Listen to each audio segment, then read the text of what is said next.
Kamangha-mangha na mga rock formation, mga cottage na pasok sa budget. Siguradong babalikan nyo to mga boss pag napunta kayo dito. Tara, dito tayo sa Canhugas Nature Park.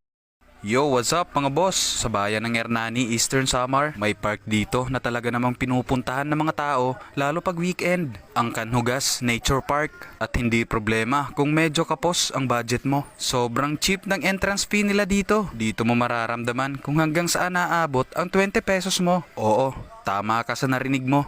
Sa halagang 20 pesos, may pang-entrance ka na. Dito pa lang sa bungad, bawing-bawi ka na agad. Tingnan nyo naman yan mga boss. Ito, ang pababa sa resort. Sa may bandang kanan, may nakalaan din na daanan para sa mga PWD. The best, diba? Di mo matatawag na resort pag walang cottage na ganito. Medyo agahan lang pag may plano kayong pumunta dito. Matao dito pag weekend. Kaya asahan na, pagdating ng tanghali, occupied na lahat ng cottage. At kung mapapansin nyo, ang linis dito. Halatang maganda rin ang management nila. Nasa bungad pa lang tayo mga boss. Dito sa part na to, sa may bandang unahan lang, ito ang matatanaw nyo. Sa may parteng mabato na yan, dyan humahampas ang malalaking alon. Masarap tumambay dito, pero paalala lang, safety first mga boss. Lalo na pag may kasama kayong mga bata. Bumaba na tayo sa may bandang gitna ng park. Safe naman ang daan dito. Walang dapat ipag-alala. Perfect spot din dito para sa mga mahihilig magpicture. Pwede mo sama jowa mo.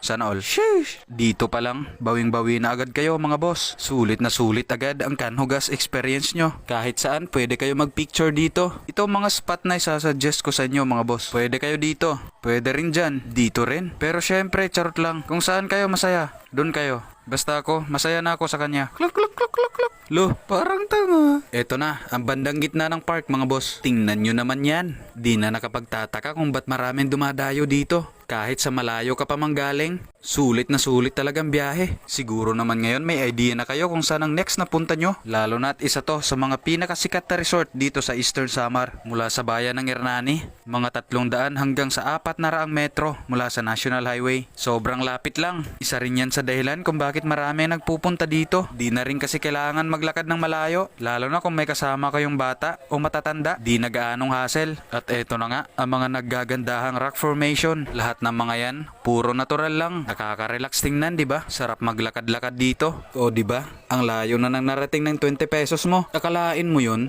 20 pesos sa isang buong ganito. Tapos puro natural lang. Yung amoy ng dagat, ang masarap na hangin, at ang magandang tanawin na yan. Sobrang nakaka-relax lang sa pakiramdam pag nagawi ka sa mga lugar na ganito. At sigurado ako, nababalik-balikan mo to. May mga parang kuweba rin na ganito. Syempre, di ko na pinalagpas ang pagkakataon. Pumasok na rin ako dito. At kung napagod o nagutom ka sa kakaikot mo, kahit wala kang dalang foods, punta lang kayo dito sa funhouse nila. Mag-order lang kayo ng gusto nyo.